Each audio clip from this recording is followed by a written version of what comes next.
자, 시청자 여러분, 투자자 여러분, 주말들 잘 보내셨습니까? 글쎄요, 만추라는 표현이 딱 어울릴 만한 그런 가을의 끝자락의 주말 아니었나 그런 생각이 됩니다. 조만간 이제 뭐 11월로 접어들면 이제 실질적으로 겨울이 다가오고 있는데요. 아마도 우리 투자자 여러분들의 마음도 지금 현재 날씨와 같지 않겠나 그런 생각이 듭니다. 주말에도 어쨌든 좋은 뉴스, 나쁜 뉴스들이 미국 쪽으로부터 들려왔죠.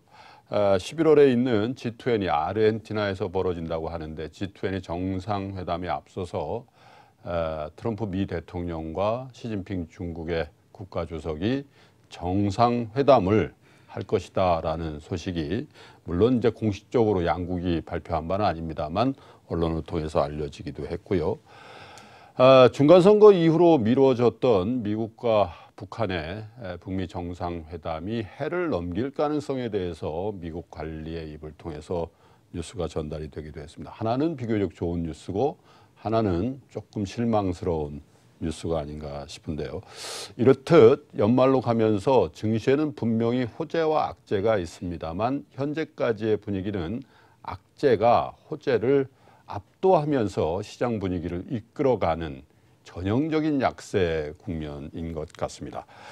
2600 기준으로 보면 코스피가 대체로 20% 가까이 하락 조정을 하고 있기 때문에 혹 이것이 연말로 가면서 20%를 넘는다면 공식적으로 이제 전문가들이 얘기하는 추세 전환입니다. 즉 베어마켓 약세장으로의 추세 전환이 될 수도 있다라는 그런 두려움도 연말로 가는 지금 장상을 대변하는 거 아닌가 싶은데 전체적으로 연말 내년 연초까지 장을 어떻게 판단하고 대응하셔야 되는지 두 분의 시장 전문가 모시고요. 토론을 좀 해보겠습니다. 먼저 소개해드리죠. 전 IBK 증권 리서치 센터장을 지내셨습니다. 이종우 이코노미스트 모시겠습니다. 어서 오십시오. 네, 안녕하세요. 자, 유진투자증권 이상재 이사 또 보시죠. 어서 오십시오. 네, 예. 두 분은 뭐 구면이시고 뭐 업계에 워낙 오래 계신 사실상 이 고참 이코노미스트들이시니까 오늘 그냥 제가 없다고 생각하고 이렇게 토론을 좀 해주셨으면 고맙겠습니다. 자, 먼저 이 이사님께 질문을 좀 드리죠. 장 상황, 중국 시장에 좀 조심스러운 접근을 해야 된다라는 입장이신 것 같은데 어떻게 보고 계시고 가장 우리 투자자 여러분들이 핵심적으로 보셔야 될 게 뭐라고 보십니까? 예, 지금 우리 시장이 마치 세계 경제 내지는 중국을 중심으로 해서 몇 가지 악재, 미국이나 중국 쪽에서 악재가 나오고 있는데 예. 이게 단순히 둔화되는 정도가 아닌 소위 말해서 어떤 붕괴를 우려하는 그런 패닉에 대한 공포감을 가질 정도의 반응이 예. 10월 초중반에 지금 나타나고 있는 게 현재 우리 시장의 상황입니다. 따라서 뭐 장기적인 그림에서 우려되는 요인들이 있는 것은 분명하지만은 이렇게 공포감이 반영될 정도의 지금 세계 경제 상황인가? 예. 특히 연말 연초 장을 내다보면서 이 과도하게 만일에 하락을 했다면 내지는 공포감이 과도하게 반영됐다면은 예. 반등의 가능성은 있는가? 또한 반등을 한다면은 어떤 조건이 충족돼야지 반등이 될 것인가? 이런 부분에 대해서 지금 최근에 시장에서는 좀 주목을 해야 하지 않을까 그렇게 생각을 하고 있습니다. 그러니까 이제 장기적으로는 그 일종의 이 비관론 같은 게 지금 압도적인 것 같아요. 경제 성장률 전망치도 내년에 뭐 IMF도 낮추고 한국은행도 낮추고 뭐 이런 상황이니까 주가가 경제를 선반영하고 있는데 이제 선반영이 끝났는지는 잘 모르겠으나 어쨌든 장기적인 안목에서 그다지 좋은 건 아닌데 단지 최근에 너무 많이 빠졌기 때문에 이 변수를 어떻게 볼 건지에 대해서 한번 논의해 볼 필요가 있다는 말씀이시고요. 자, 이 센터장님 어떻게 보고 계신지요? 예, 현직에 계실 때는 좀 안 좋게 보시는 걸로 유명하셨어요. 좀 그랬죠. 저번에 나왔을 때도 거의 동일한 질문을 하셨던 걸로 그렇게 기억이 나는데요. 투자자 여러분들 그런 인상을 갖고 계십니다만. 예. 그 지금 그랬을 때 뭐 역시 가장 그 관심거리는 예. 연말까지 시장이 어떻게 될 것인가. 특히 그렇죠. 이제 최근에 보면 굉장히 많은 악재나 뭐 이런 것들이 마구 출현하고 있는 상태고 예. 주식시장이 바닥을 잘 못 만드는 것 같다라는 생각이 예. 계속 드니까 예. 연말까지 주식시장이 어떻게 될 것인가 하는 것들이 아마 가장 그렇습니다. 관심을 모을 수 예. 있는 그런 부분이 아닌가 하는 생각이 드는데요. 글쎄 일단 뭐 결론서부터 제가 한번 말씀을 드리게 되면 예. 저는 지금 정도에서는 어느 정도 저점을 좀 만들 걸로 그렇게 생각이 되고 있고 예.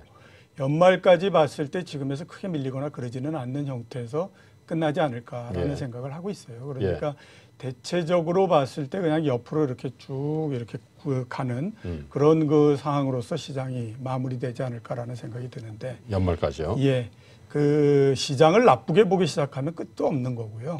마찬가지로 보게 되면 또 이 좋게 봐도 또 이제 끝이 없는 그런 부분들인데 최근에는 제가 생각하기에는 일단 단기적으로만 봤을 때에는 현재 나오고 있는 악재나 이런 것들에 비해서 예. 주가가 먼저 상당히 좀 반영을 했기 반영했다. 때문에 추가적으로 많이 내려가거나 이럴 만한 여지는 그렇게 크지 않기 때문에 예. 올해는 이 정도 수준에서 마무리 짓지 않을까라는 생각을 하고 있습니다. 이게 사실은 뭐 모두의 악재가 호재를 압도하는 그런 전형적인 약세 국면이라는 말씀을 드렸는데 사실 논점은 어쨌든 미국과 중국 간의 이 갈등 구조에서부터 나온 것 같아요. 왜냐하면 올해 1, 2월 달까지는 사실 그런 것들이 촉발되지 않은 상황에서 미국의 그렇죠.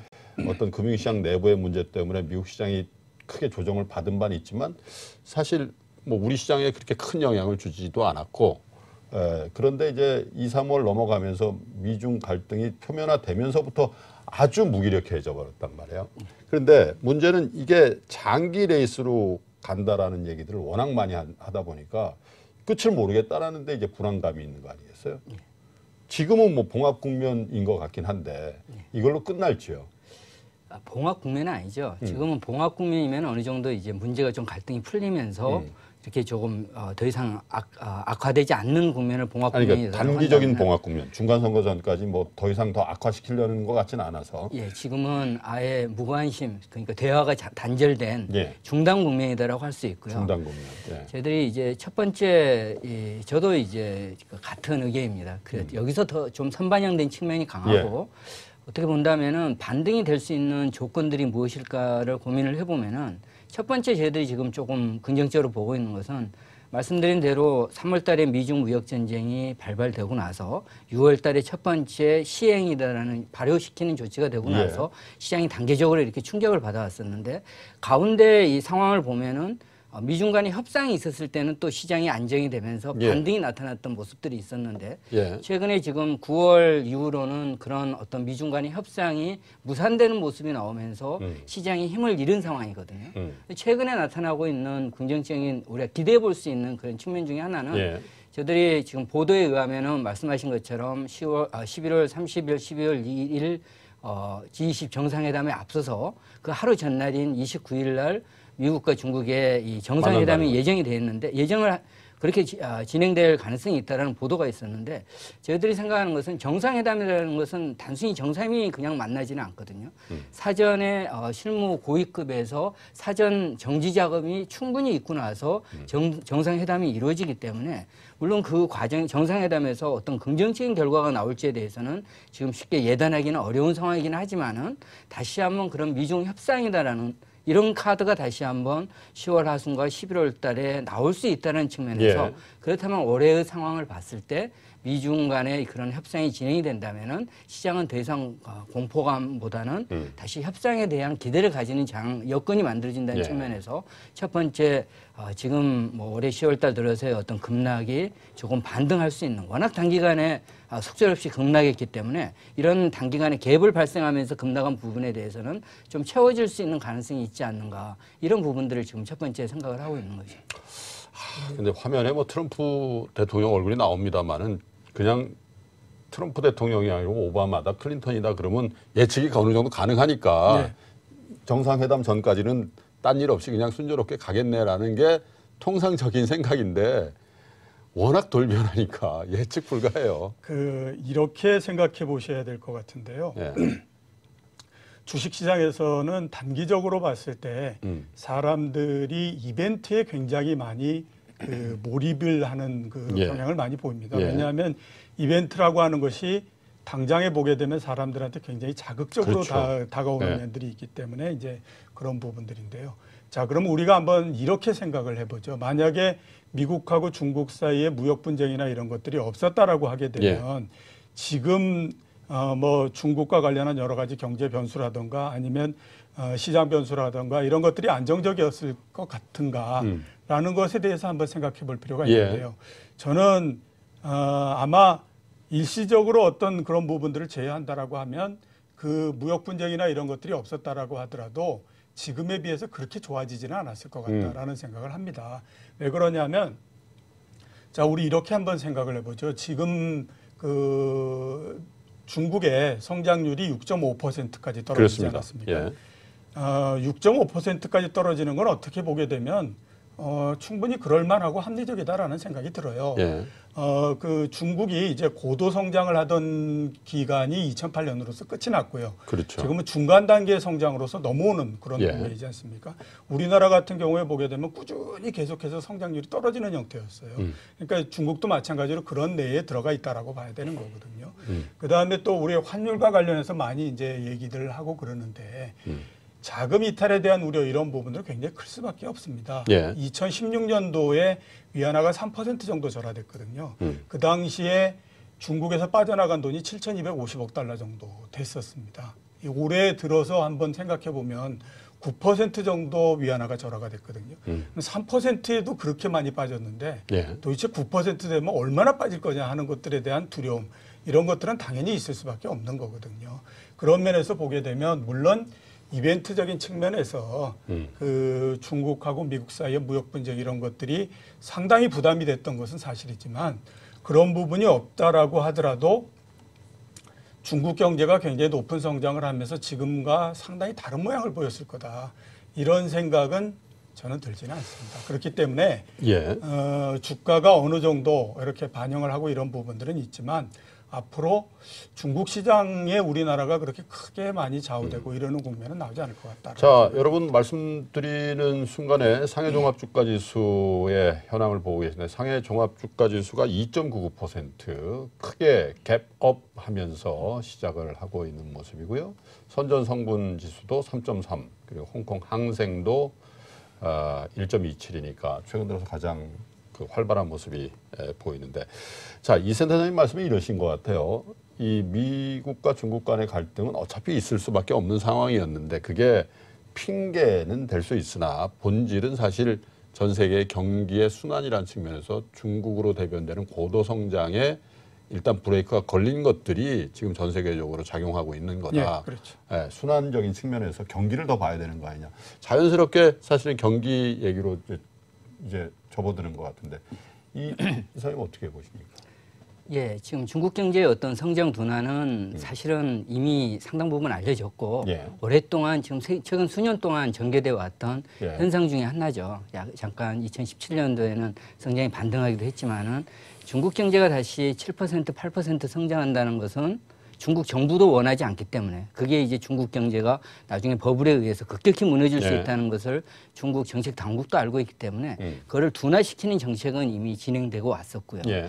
지금 이제 문제가 되는 것은 그 과정에서 중국의 이렇게 기업 부채랄지 지방정부 부채가 많은 구조적인 불안 요인을 안고 있다는 것도 우리가 지금 알고 있는 상황이고요. 예. 지금 문제가 되는 것은 미중 무역 전쟁을 포함해서 이게 하나 어떤 계기가 되긴 했겠지만은 중국 경제가 경착륙, GDP 성장률을 6%를 깨고 내려가서 지금 사실 6% 중반 되면은 증가율은 둔화가 됐지만은 레벨은 어떤 중국의 어떤 금융 불안이랄지 기업 부채의 부실화를 초래할 정도 레벨은 아니거든요. 이 부분이 미중 무역 전쟁을 계기로 해서 6%를 깨고 내려가고 이게 4, 5%로 가는 경착륙이 나타나고 그 경착륙이라는 것은 결국은 기업의 매출과 이익이 악화되는 거기 때문에 예. 과도하게 늘어났던 기업의 부채, 대출이 부실화되면서 금융 불안이로 되는 거고 위안화 가치가 폭락하는 우리가 아시안 외환위기 때 봤던 그런 어떤 아시아의 위기가 중국발로 나오는 거 아니냐. 이게 지금 시장의 핵심 우려 요인인데 예. 저희들이 지금 3분기 GDP, 중국 GDP와 9월 실물경제 데이터를 보면서 여전히 당장 그런 어떤 불안이 현실화될 조짐은 안 나타났지만은 예. 불안은 안고 있다. 근데 이걸 막기 위해서는 뭔가 중국 정부의 대책이 필요한데 최근 지난주 후반부터 중국 정부가 이런 걸 아직은 립 서비스 차원이지만은 발표를 하고 있는 게 지난 주말에 지난 주말에 중국 증시의 반등이랄지 오늘의 강세 같은 것을 유발하고 있다라고 보여지고요. 예. 다만 이제 좀 더 구체적으로 들어가서 저희들이 중국 경제 데이터를 보면은 GDP 성장률이 6.5%면은 사실 올해 6.5% 내외라는 것에 중국 정부의 목표에 맞고요. 성장의 내용 면에서도 순수출의 성장 기여도는 3분기 연속 마이너스 0.7%포인트라는 마이너스가 나왔지만은 소비와 투자가 이걸 어느 정도 받쳐주면서 6.5%를 만들어냈고 예. 2차 산업, 즉 제조업 쪽의 성장세는 계속 둔화가 됐지만은 3차 산업이 만들어진 것은 보전을 해준 이런 전체적인 성장의 어떤 헤드라인이나 내용 면에서는 타당합니다. 근데 저희들이 좀 우려스러운 것은 마이너스 0.7%라는 순수출의 성장 기여도가 내용을 보면은 수출이 무너져서 마이너스가 나온 게 아니라 수입이 늘었어요. 미중 무역 전쟁에도 불구하고 수출은 좋은데 수입이 더 크게 늘어나서 지금 그렇게 된 거죠. 근데 우려의 핵심은 앞으로 중국의 수출이 무너지면은 중국 경제가 6%대 성장을 유지할 정도로 순수출의 마이너스 성장 기여도가 계속 그 수준에서 유지될 수 있는가? 이 부분이 더 무너질 수 있다라는 게 첫 번째 지금 아직도 불안이 가시지 않는 원인이고요. 두 번째 이제 9월 그 월별 실물 경제 지표를 봤을 때도 산업 생산이 둔화가 됐는데 소매 판매가 좀 보전이 됐고요. 좀 주목이 되는 것은 고정자산 투자가 전년 동기간 대비 5%대에서 3개월 연속 개선되지 못하고 있다는 거죠. 그래서 중국 경제에 대해서 중국 정부가 계속 내세우는 것은 미중 무역 전쟁으로 인해서 제조업을 중심으로 해서 성장이 둔화가 되는 것을 인프라 투자랄지 지준율 인하 같은 금융 완화 정책을 통해 가지고 내수를 통해서 살려주겠다라는 얘기를 했었는데 아직까지 월별 지표에서 그런 구체적인 모습들 고정자산 투자가 둔화가 되는 게 부문별로는 정부가 주도하는 인프라 투자이고 기업 주체별로는 민간 기업은 좋지만은 국영 기업의 투자가 나빠져서 지금 아직 고정자산 투자가 살지 못하고 있는데 그 부분이 안 나타난 거죠. 따라서 지금 말씀드린 대로 중국 경제의 어떤 패닉에 대한 우려는 헤드라인으로 봤을 때 좀 과도하다는 점 하나와 두 번째 정말 중국 경제에 대해서 좀 안도감 그럼에도 불구하고 쌓여 있는 불안감을 해소하려면은 어떤 조치들이 필요한데. 아직까지 구체적인 조치가 안 나왔고 지금 전개되고 있는 말이 어떤 부양 조치들이 좀 구체적으로 나온다면은 그런 부분에서 좀 불안감이 해소될 수 있고 우리가 연말에 반등을 기대할 수 있는 요인이 될 수 있다는 거죠. 근데 이제 뭐 구체적인 뭐 성장률을 비롯한 숫자도 중요하지만 그 중국 정부가 예를 들면 주시장에 대한 우호적인 정책들을 1년에 몇 개를 내놨지 않습니까? 일종의 부양책이라고 보여지는데 저런 정책들을 내놨을 때 마켓이 그 정책에 부합되게 움직여주면 그건 이제 좀 안도감을 주는데 전혀 반대 방향으로 가면 이거 컨트롤러블 하지 못하네. 이렇게 됐을 때 진짜 문제인 것 같아요. 그래서 지금이 사실 중국 시장으로서 굉장히 중요한 변곡점 아니냐. 부양책을 안 낼 때는 내버려 두니까 뭐 그럴 수도 있네. 근데 적극적인 부양책을 하고 외국인 투자자들에게도 팔지 말라고 물론 중국 본토 시장에 외국인 투자자가 많은 건 아닙니다만 그런 것들을 함에도 불구하고 중국 금융시장이 어지러운 상황이 되면 어떡할 거냐 이런 걱정이 있는 거 아니에요? 2014년이었죠. 그 후광통해서 그때 주가가 8개월 사이에 1,800포인트에서부터 5,000포인트 정도까지 오르죠. 그리고 4개월 만에 3,000포인트까지 내려가거든요. 그렇게 되니까 이제 시장에서 주가가 워낙 빠른 속도로서 내려가니까 이걸 좀 막아달라고 하는 그 요구가 굉장히 많았고 2015년 정도서부터 중국 정부가 실제적으로 3,000포인트를 목표로 놓고 거기에서 또 이제 떨어지지 않도록 이렇게 이제 계속 관리를 하는 형태였다라고 봐야죠. 그리고 그게 올해 중반 정도까지 계속해서 이제 유지가 됐는데 그런 형태였는데 최근에 이제 2,500포인트로 해서 3,000포인트를 밀고 내려가 버리는 그런 그 형태가 나왔습니다. 앞으로 어떻게 되느냐 하는 거가 이제 굉장히 관건이지만 저는 그거에서 두 개의 일단 시사점이 있다라는 생각이 드는데요. 하나는 이제 중국 정부의 정책 능력에 대한 의심 이런 부분들이 주식시장뿐만 아니라 다른 곳으로서 다방면으로서 번져나갈 가능성이 있다라고 하는 부분이죠. 그러니까 중국은 사회주의 경제지 않습니까? 당연히 보면 그 정부의 통제력이나 이런 것들은 굉장히 강하고요. 그렇기 때문에 사람들은 정부가 상당한 능력을 가지고 있다라고 생각을 하거든요. 근데 3,000에서 유지를 하겠다라고 공공연하게 계속 얘기를 했지만 그거를 성공하지 못하는 상태가 돼버렸기 때문에 앞으로 그러면 주가도 이렇게 관리를 못하는 것처럼 다른 변수들 이런 것들도 정부의 생각대로 되지 않는 거 아니냐라고 하는 우려가 뭐 외환시장이나 이런 것 쪽으로서도 번져나갈 가능성이 있다라고 하는 부분들이 일단 하나 부분이고요. 두 번째는 보면 중국 시장이라고 하는 것이 주가 움직임을 한번 우리가 그동안 쭉 이렇게 회고해 보면 굉장히 희한한 형태입니다. 급등을 했다가 급락을 했다가 예. 그다음에 굉장히 오랜 시간 동안에 걸쳐서 저점을 찾아 나가는 이런 예. 그 상황이었거든요.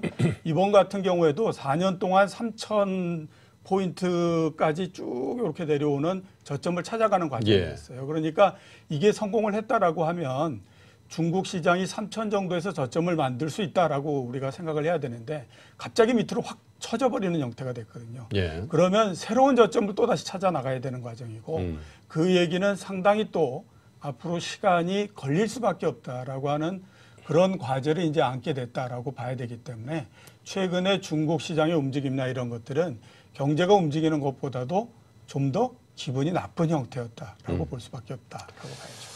자, 또 한 가지 이제 논점이 사실은 이제 밸류에이션 문제인 것 같아요. 미중 간의 무역 전쟁 또 이런 것들을 이 사실 근본적으로 이 센터장님께서 제기해 주셨지만 사실은 그 미국과 중국의 어떤 경기의 문제 그리고 중국이 갖고 있는 일종의 약한 고리의 문제가 지금 이렇게 세계 금융시장에 그냥 노출돼 있는 상황이기 때문에 벌어지는 일이다 이런 진단을 해주셨는데 아마 일부분 동의하시는 것 같은데 또 하나는 미국 시장 내에서의 최근 들어서 뭐 사실상 상당히 조정을 받고 있습니다만은 그 선도했던 기술주들, 팡 기업들이 과연 이게 적당한 밸류에이션인가라는 그 문제도 사실 연말 연초로 넘어가는 어떤 그 우리 투자자 여러분들 그게 만약에 확 꺾여버리면 야 우리 어디다가 비벼야 되지? 비빌 언덕이 없는 거 아니야? 이런 생각을 할 수도 있단 말이에요. 그 문제를 좀 다뤄보죠.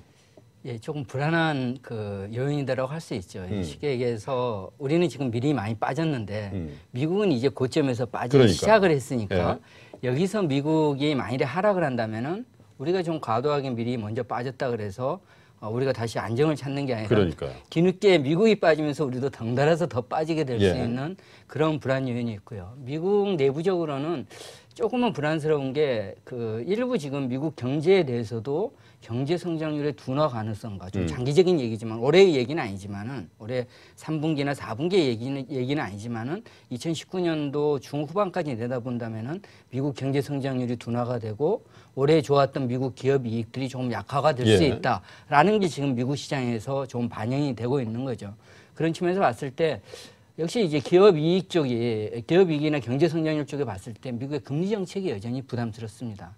저희들은 이번에 만약에 미국과 중국 간의 무역 전쟁이 없었어도 올해 미국의 금리가 4차례 인상이 된다면은 저희들이 조금 보는 게 미국 경제가 미 연준의 금리 인상으로 해서 경제 성장률이 무너지는 시점이 내년 말이나 내후년 초 정도라면은 제 생각에는 미중 무역 전쟁이 없었다면은 전 세계 글로벌 시장은 내년도 초반 정도까지는 큰 부담이 없이 큰 충격 없이 그래도 상승률은 좀 둔화되더라도 올라갈 수 있었을 텐데 이걸 조금 무너뜨린 게 3월 달에 있었던 미중 무역 전쟁의 발발이라고 생각이 되고요. 이제는 미중 무역 전쟁은 차치하고 미 연준의 금리 인상만으로도 예. 미국의 경제 성장률 둔화가 이제 점차 뉴욕 시장에서 가시권에 들어오는 모습들 이게 어떻게 보면 좀 부담스러운 상황이라고 할 수 있고요.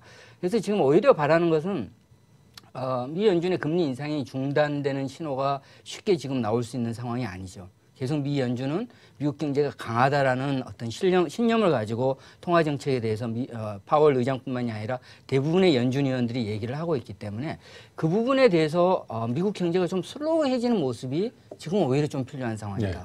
고용이랄지 임금 상승률이 좀 둔화가 되고 심지어 소비나 이런 쪽에서도 좀 둔화가 돼야 되는데 제가 최근에 보고 있는 것은 올해 여름 이후부터 미국의 부동산 시장이 조금 많이 글쎄요. 위축이 그런 것 됐습니다. 같아요. 예. 아직까지 부동산 가격 상승률은 전년 대비 한 4에서 5% 정도가 상승세가 유지되고 있기는 하지만은 뻗어가는 모습에서는 부동산 가격 상승세도 더 이상 가지 못하고 있고요. 신규 주택 착공이랄지 기존 주택과 신규 주택 매매랄지 심지어 이제 재고 대비 판매 대비 재고 비율도 조금씩 다시 늘어나는 예. 미국 주택시장에서 가장 강한 모습이 재고가 부족하다라는 모습이었는데 이런 쪽에서도 부담이 되는 걸 그러니까. 감안하면은 미국 경제에 약간 둔화되는 모습이 있다. 이거를 미 연준 위원들이 내지는 미 연준 내에서 조금 반영을 해줄 것인지 그런 측면에서 저희들이 조금 주목이 되는 상황이다. 다만 미 연준이 지난번 파월 의장의 발언을 보면은 미 연준의 통화 정책이 좀 온건해질 수 있는 기준은 미국 고용 시장이 둔화되는 확실한 조짐이다라고 얘기를 했는데 이 부분에서는 아직은 안 나타나고 있어서 당장을 기대하기는 어렵지만은 미 연준 위원들의 생각이 좀 바뀔지가 올 연말 장에서 두 번째로 중요한 포인트다라고 점이 생각이 듭니다. 근데 역설적으로 이 문제도요, 센터장님. 그 미국 연준이 금리를 더 이상 올리기 부담스럽습니다라고 고백할 때 예. 투자가 어떻게 투자 심리가 어떨 거냐 이거죠. 미국 경기만 믿고 좀 내치달린 건데 그럼 금리 못 올린다고 고백하는 건 미국 경기 끝났다라고 하면 그때는 더 문제가 심각한 거 아니에요? 오히려 주가가 훨씬 더 많이 떨어질 가능성이 네. 높다라고 봐야 되죠. 그런 상황이 온다라고 하는 거는 미국 경제가 상당히 둔화될 수밖에 없는 그런 부분들이지 않습니까? 그러면 우리가 과거에 그러니까 2000년에도 보고 그다음에 또 뭐 2007년에도 보고 이렇게 그랬을 때 예. 주가가 굉장히 많이 올라갔을 때에 금리를 올리는 것이 주가를 확 끌어내리는 역할을 하느냐 예. 아니면 경기가 나빠지는 것이 더 큰 역할을 하느냐라는 것에서 보면 당연히 경기가 나빠지는 부분이 예. 훨씬 더 큰 영향을 주는 형태가 된다라고 봐야 되겠죠. 예. 내년까지 금리를 인상한다고 하더라도 예. 아마 그 기준금리 기준으로 해서 한 3.5% 이런 정도면 더 이상 올리기는 어렵다라고 봐야 되지 않습니까? 예. 그런데 이런 상태에서 그 경기가 나빠진다라고 하면 주가는 굉장히 많이 하락할 수밖에 없고요.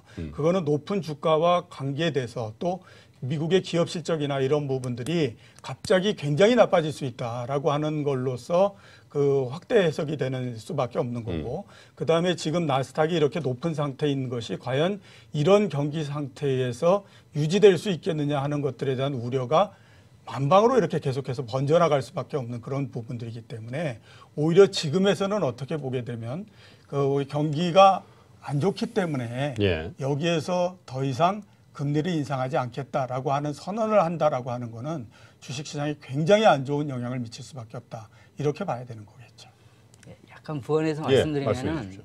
금리 인상을 중단하는 상황 정도까지 미 연준이 어떤 정책을 취한다면은 상당히 이제 그 3년 9개월로 나오는 미국 경제 전망에 대한 추정치가 굉장히 크게 무너지는 하향 조정되는 것을 의미를 하고요. 예. 지금 저희들이 바라는 것은 미국 경제가 그렇게 갑자기 무너지지는 않겠죠. 경제라는 게 금리가 인상되더라도 그게 금리가 높아져서 민간 부분의 소비나 투자에 미쳐서 이게 영향을 미치기까지는 시차가 있기 때문에 그렇게 바로 가지는 않을 것 같고요. 다만 이제 내년도 3차례 금리 인상, 지금 지난 9월달에 제시됐던 시장에서는 2차례 금리 인상을 예상을 하고 있는데 약간 슬로워 되는 정도. 미국에 대해서 미국 경제에 대해서 연준 위원들이 표현하는 스트롱하다라는 표현이 조금 모더레이트라는 표현 정도로 모더레이트한 성장 정도로 바뀌어지는 정도 모습이 나온다면은 말씀하신 것처럼 성장이 그렇게 둔화가 되면은 금리 인상에 의해서 성장이 둔화되면은 추세적으로 침체되는 것은 너무나 당연하지만은 그런 어떤 연준의 정책이 통화 정책이 조금 둔화될 수 있다는 모습이 나온다면은 구체적으로는 3차례가 2차례 되는 정도가 나온다면은 시장에 있어서는 아마 2019년 말 2020년 이후에는 미국 경제가 본격적인 침체되는 모습이 나오면서 예. 말씀하신 구도가 가능하겠지만은 지금 우리가 단기적으로 올 연말이나 내년 상반기 정도의 그림을 봤을 때 그런 정도의 조건이 구비가 된다면은 지금 위축되는 요인 중에 하나였던 미 연준의 강한 금리 인상세에 대해서 조금 안도감적으로 작용할 수 있는 여지도 좀 있죠. 네, 그렇기는 한데 예. 제가 제일 처음에 그 올해까지의 주식시장을 말씀을 드렸고 내년도를 생각해 보면 올해보다는 확실히 이제 좀 어렵다. 갑갑하다라는 예. 생각이 들어요. 왜 그러냐면 말씀하셨던 것처럼 어떤 부분을 그걸 한다고 하더라도 이게 주식시장에 참 만만치 않다라는 생각이 드는데요.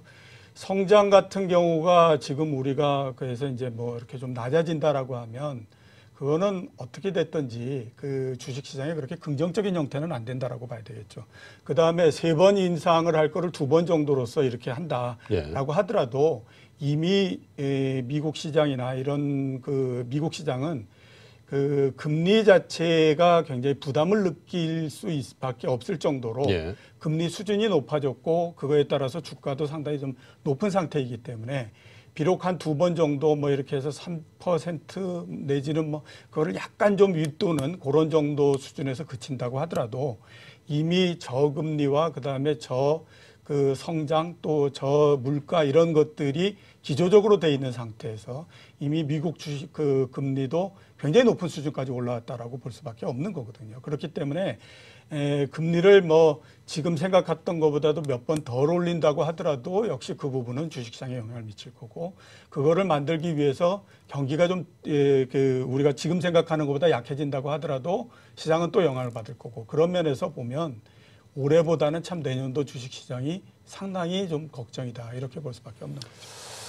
사실은 10월 말 11월 뭐 이렇게 넘어갈 때 주식시장이 강할 때는 지금 현재도 좋지만 내년 초에 네. 이게 괜찮겠네라는 기대가 있을 때 전형적인 연말 랠리, 뭐 산타 랠리라고 표현을 합니다만은 그런 것들이 있어 왔죠. 그리고 이제 미국의 이제 소비 시즌, 예를 들면 뭐 이 블랙 프라이데이 시즌이라든지 이럴 때 막 소비가 만발하고 또 교역도 굉장히 활발하고 기업들도 재고를 늘리고 뭐 그런 상황이 돼야 되는데, 사실 미국 경기가 좋다고는 하는데 사실 그런 전형적인 모습은 나오질 않고 네. 일부 이제 뭐 고용이라든지 이런 것들 사실은 또 들여다보면 들여다볼수록 이게 구조의 문제일 수도 있겠네. 그러니까 사실 임금이 이렇게 많이 안 오른다는 거니까요. 뭐 최근 들어 조금 그렇긴 합니다만은 그런 부분이 정말 추세적인 미국 경기의 회복세, 그리고 더 강한 뭐 스트롱하다 이후에 어떤 표현이 있을는지 모르겠습니다만은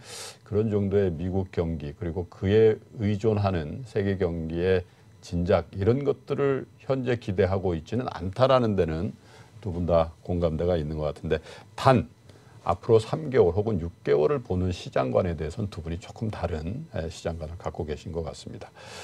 자, IBK 투자증권의 리서치센터장을 지내셨던 이종우 이코노미스트와 그리고 유진투자증권의 이상재 이사와 장세 진단을 해보고 있는데요. 잠시 전화를 말씀드리시고요. 잠시 후에 두 분과 다시 이어가겠습니다. 잠시 후에 다시 뵙겠습니다. 자, 이종우 이코노미스트 그리고 유진투자증권의 이상재 이사와 대화를 이어가겠습니다. 이종우 이코노미스트께 먼저 좀 여쭙습니다. 글로벌, 미국, 중국 얘기를 주로 전반부에 했는데 사실 문제는 한국 경제다. 네. 더 차별적으로 안 좋아지는 거 아니냐라는 걱정들을 워낙 많이 해요. 그래서 사실은 이렇게 좀 과도하게 걱정하는 것들이 사실 경기 자체를 더 죽이는 거 아니냐, 이런 논란도 있습니다만, 어쨌든 객관적으로 보고 있다라고 평가되어지는 IMF 같은 데서도 내년 경제 성장률 이렇게 0.3%포인트나 낮추는 상황이니까 예. 이걸 그냥 이 여론의 탓으로만 돌릴 수도 없는 상황까지 온 것 같다, 이런 얘기죠. 어떻게 보고 계시는지요? 실제로 국내 경제가 앞으로도 조금은 좀 안 좋아질 가능성이 높다라고 예. 보는 게 맞죠. 현재까지 뭐 공식적으로 저점이 어디다라고 하는 것에 대해서 확인이 되지 않은 상태니까 예. 아직까지는 뭐 확장이 되고 있다라고 보면 지금이 우리나라 경제도 최장기 확장을 계속하고 있는 상태입니다. 그런데 예. 이게 우리나라만의 문제가 아니라 예. 미국도 그렇고 유럽도 그렇고 많은 나라들이 낮은 성장에서 굉장히 이 장기간에 걸친 확장, 이 부분들을 지금 계속하고 있는 상태다라고 봐야 되거든요. 우리나라도 그 부분들이고, 이제 우리나라가 어떻게 보면 이제 처음으로 이렇게 계속해서 이제 안 좋아지는 쪽으로 이렇게 내려간다, 이렇게 볼 수가 있는데, 뚜렷하게 현재로서는 그 경기에 관해서 모멘텀을 잡기가 어려운 상태다라고 볼 수밖에 없습니다. 그러니까 수출을 제외하고 나머지 투자라든가 소비라든가 이런 것들이 이제 만족할 만한 수준 정도가 되지 않는다라고 볼 수밖에 없고, 그다음에 이런 부분들이 뭐 어떤 특정한 요인이나 이런 것보다는 장기적으로 우리의 경제가 왔던 그 구조 내에서 파생되고 있는 부분들이기 때문에 당장에 이게 방향을 바꾼다거나 이러기는 쉽지가 않습니다. 그리고 또 앞에서 말씀드렸던 것처럼 장기간에 걸쳐서 경기가 어느 정도 확장을 해왔기 때문에 지금서부터 일정 기간 동안의 후퇴, 이런 부분들은 자연스러운 과정이다라고 보는 것이 맞지 않나라는 생각이 듭니다. 근데 우리 시청자 여러분들은 이해를 못 하실 것 같아요. 언제 확장됐냐? 확장된 걸 느끼지도 못하는데. 말씀드렸던 것처럼 그 만약에 경기가 나빠서 한 2.5% 정도 성장을 한다. 그리고 좋아서 한 3.2% 정도 성장을 한다라고 했을 때 3.2%나 2.5%나 사람들이 느끼는 거는 그렇게 차이가 나지 않습니다. 그러니까 항상 경기는 별로 그렇게 좋지 않다라고 하는 얘기들을 계속하는 거죠. 작년에 우리 성장률이 3.1%였어요. 그래서 사실 그 경제 자체를 보시는 분들, 두 분 같은 분들은 서프라이즈라고 했거든요, 사실은. 그런데 우리 국민들이나 우리 투자자 여러분, 물론 일부 뭐 주시장이 좀 올랐기 때문에 그런데 뭐 좀 감정이 이제 감흥이 좀 있을는지 모르겠습니다. 전체적으로 우리 경제는 언제 좋았던 적이 있었나 그런 생각이 들 때가 있어요. 저 개인적으로는 대학교 때 87년도, 88년도 이후에 없었던 것 같아요. 그것도 지났으니까 그 얘기를 하는 거고요. 그 당시에는 그렇지 않았죠. 그러니까 예. 오죽하면 경제학을 우울한 학문이라고 얘기를 하겠습니까? 이 이사님 어떻게 보시죠? 예, 뭐 저는 지금 수출이 가장 주목이 됩니다. 지금 역시 이제 민간 소비랄지 이런 건 고용 때문에 아무도 좋게 볼 수 없고 심리가 개선되기가 쉽지 않는 상황이죠. 또 설비 투자, 건설 투자도 올해 부진한 예. 건 맞는데 예. 내년에 지금 정부가 그 의욕적으로 하고 있는 기업들에게 좀 투자를 늘려달라 여기에 대해서 기업들이 호응하는 걸 알지. 이제는 부동산 경기 좀 과열을 잡기 위해서 주택 관련 투자를 좀 늘리겠다라는 조치랄지 예. 이런 어떤 조치들이 나오지만은 과연 설비 투자와 건설 투자가 2017년처럼 다시 크게 좋아질 수 있는가에 대해서는 예. 조금 불안해하는 거죠. 그래서 내수 쪽에서 성장이 다시 돌아선다는 것에 대해서는 크게 기대를 할 수가 없는데 예. 문제는 그나마 지금 아직까지 사람들이 둔화되고 있다라고는 느끼지만은 아직 공포감을 안 느끼고 있는 이유 중에 하나가 수출을 해도 연간 10%, 작년에 우리가 18% 늘어난 상태에 이어서 올해도 8에서 10% 정도 증가율이 나오고 있으니까 금액으로 보면은 상당하거든요. 이런 부분 때문에 아직은 우리가 공포감까지는 안 느끼는데 만일에 내년도 우리 경제에서 수출마저도 증가세가 크게 둔화가 되거나 혹시 마이너스 수출이 나온다면은 우리 경제 성장률이 어떻게 될까 하는 예. 것에 대한 불안감은 있는 거죠. 특히 그 내용과 관련해서 작년과 올해 우리 수출을 늘렸던 게 따지고 보면은 대중 수출이 전체 수출 증가율보다 크게 늘어났고 우리가 익히 알고 있는 것처럼 반도체 수출이 연간 50%씩 이렇게 늘어나서 전체 수출을 늘리고 있는 상황인데 이 두 부분이 지금 최근에 계속 악화되고 있는 게 현실화되고 있는 상황이기 때문에 내년도 수출에 대한 불안감이 내수에 대해서는 이미 안 좋은 거 알고 있는데 지금 좋은 수출이 혹시 내년에 어떻게 될 것인가 이 부분이 지금 우리 경제에서는 가장 큰 핵심이고 과연 수출이 둔화가 됐을 때 그렇다면 한국 경제는 어떤 모습이 되고 이걸 만회할 수 있는 대책은 있는가 이 부분에 대해서 사람들이 좀 불안감을 느끼는 게 우리가 우울하게 생각하고 좀 비관적으로 보이는 배경인 것 같습니다.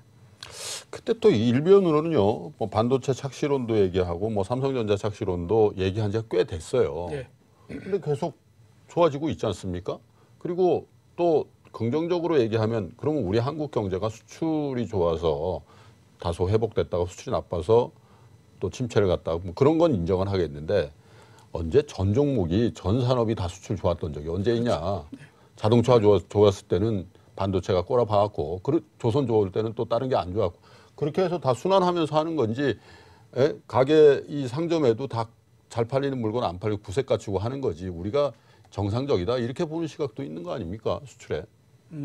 그렇다라고 너무 비관적으로 보는 너무 비관적으로 예. 특히 이제 반도체 이런 부분들이 올해 한 해 내내 계속 얘기가 되지 않았습니까? 그러니까요. 그렇게 됐던 거는 예. 과거에서 경험에서부터 온 예. 그런 이제 어떻게 보면 좀 피해 의식 이런 것들이 강하다라고 봐야 되죠. 예. 반도체 경기가 아주 크게 좋았던 적이 두 번 정도 있었습니다. 94년도에 한 번 있었고요. 그다음에 2000년도에 한 번 있었죠. 2000년도는 아시는 것처럼 IT 버블이 있었고 94년도에는 PC가 이제 본격적으로 보급이 됐고 특히 윈도우라고 하는 것이 나오면서 그렇죠. 폭발적으로 예. 이렇게 끌어올리는 형태가 됐거든요. 근데 이게 경기가 좋을 때는 좋았는데 끝나고 난 다음에 한번 보니까 정말 참혹하더라라고 하는 거죠. 94년도에 좋았을 때에 반도체 가격이 4메가드램 하나가 48불까지 갔거든요. 그게 1년 반 정도 지나면 1불 밑으로 떨어집니다. 그러니까 한 1년 얼마 사이에 제품 가격이 95%가 떨어진다라고 하면 이건 정말 힘든 거거든요. 그러니까 그런 반도체 사이클이 굉장히 컸다라고 하는 것에 대한 경험이 이번에도 적용이 된 거죠. 이번에 굉장히 좋았지만 이게 보니까 한 2년 정도 확장을 계속했고 이제 나빠질 때도 됐는데 나빠지게 되면 급격하게 매출이 줄면서 수출도 굉장히 줄어들어 버릴 거다라고 하는 두려움이 올해 한 해 내내 계속됐다라고 봐야 되는데 결과적으로 보면 이 반도체 경기도 사이클의 형태나 이 진폭이 과거하고는 굉장히 달라졌다라고 하는 걸 올해 보여줬다라고 볼 수는 있는 거죠. 글쎄 뭐 치킨 게임도 끝났고 구조조정이 끝나가지고 예. 뭐 사실 디램에 관련해서 경쟁자가 우리 두 업체하고 마이크론 정도라고 하니까 예. 옛날 시각으로 엘피다도 있고 그런 시각으로 볼 필요는 없다는 얘기들을 로컬 반도체 애널리스트들은 줄기차게 해온 거 아니에요? 예. 또 그게 또 일정 부분 맞고 있어요.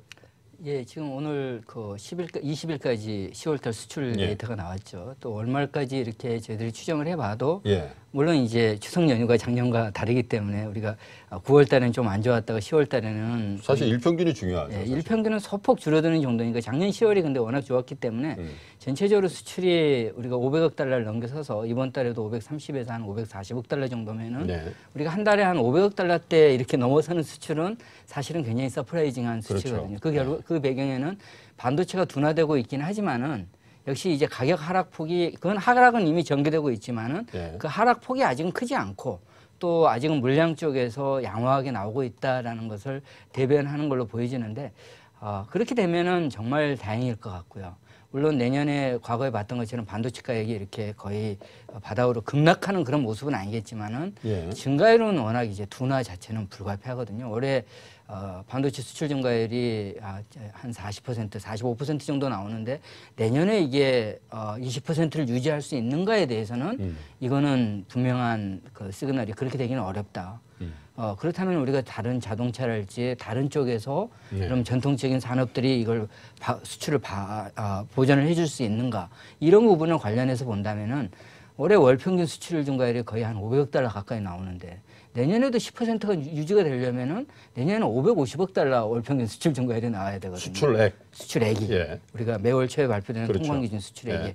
그렇게 놓고 본다면은 좀 부담스러운 거죠. 올해보다 수출 증가율이 떨어지는 것은 내년에 좀 불가피할 것 같다라는 생각이 드는 거죠.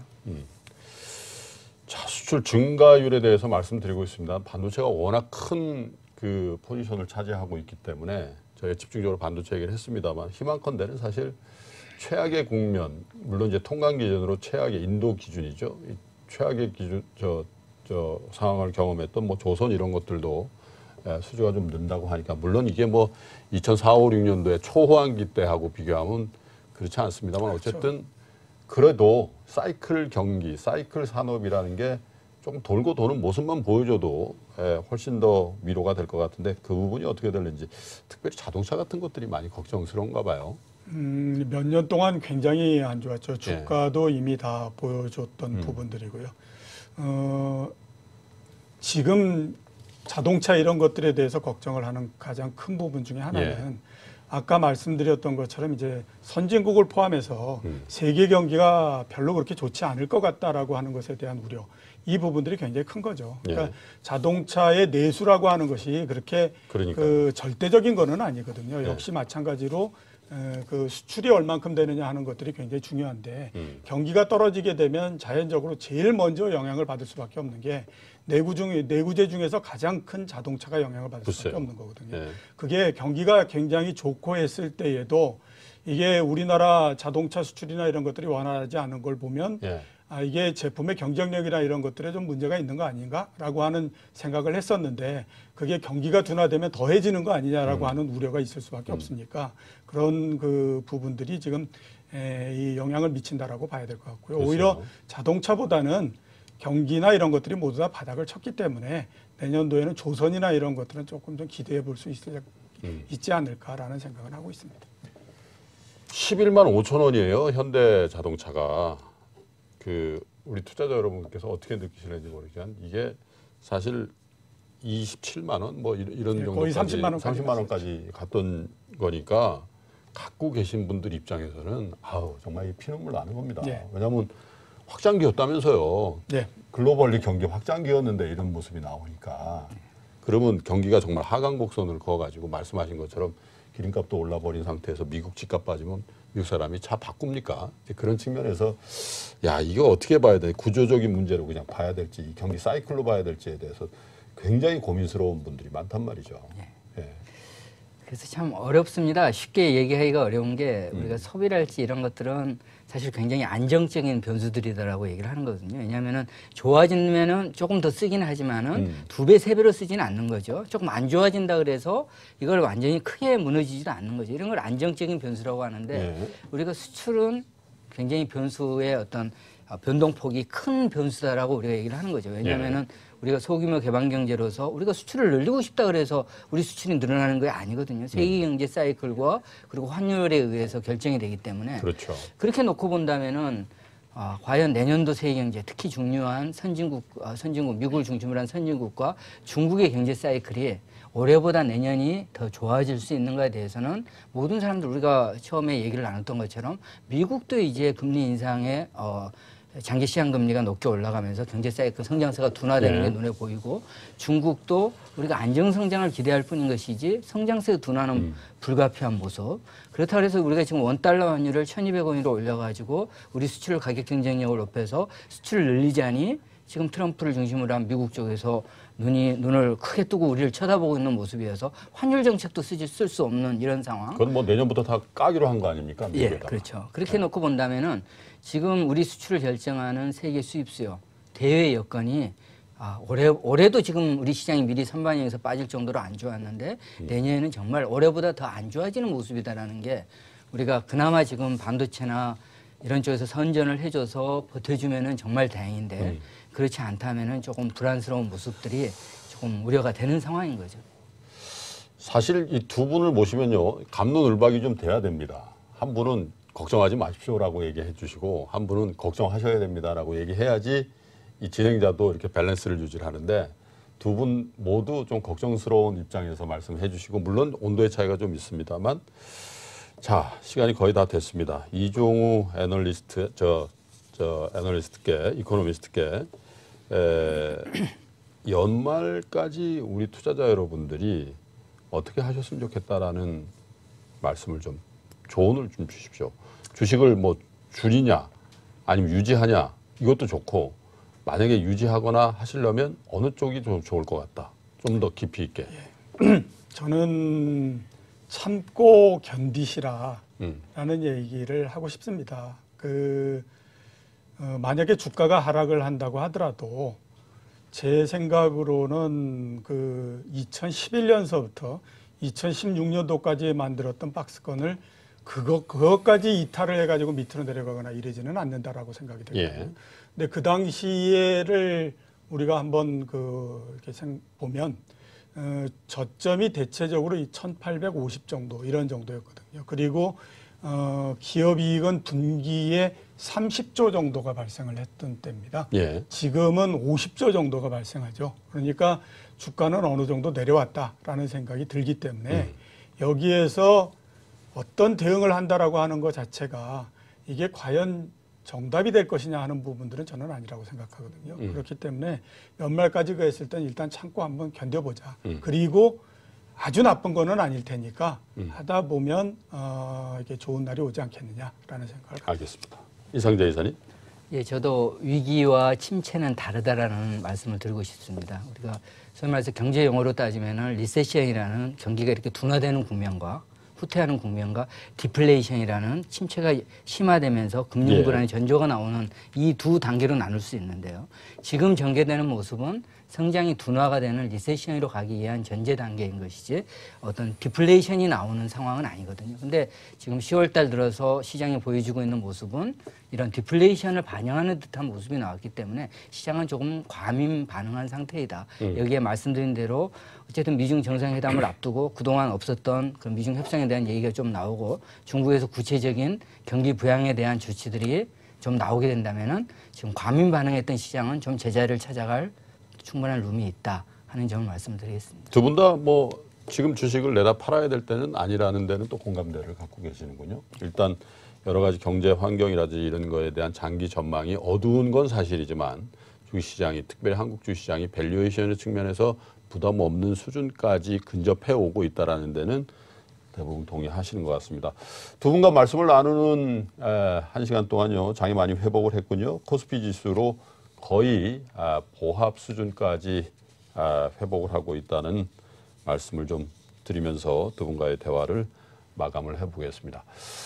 장이 어렵습니다. 모두에 말씀드린 것처럼 악재가 호재를 압도하는 그런 장 상황입니다만 이럴 때일수록 여러분들이 가지고 있는 그 계좌의 포트폴리오를 조금은 정예화하는 또 절대 규모를 줄이지 않는다 하더라도 벌써부터 내년 상황에 시장 상황에 맞는 종목군으로 바꾸는 노력들은 이 연말에 조금 해보셔야 될 거 아닌가 그런 생각을 하는 대목인 것 같습니다.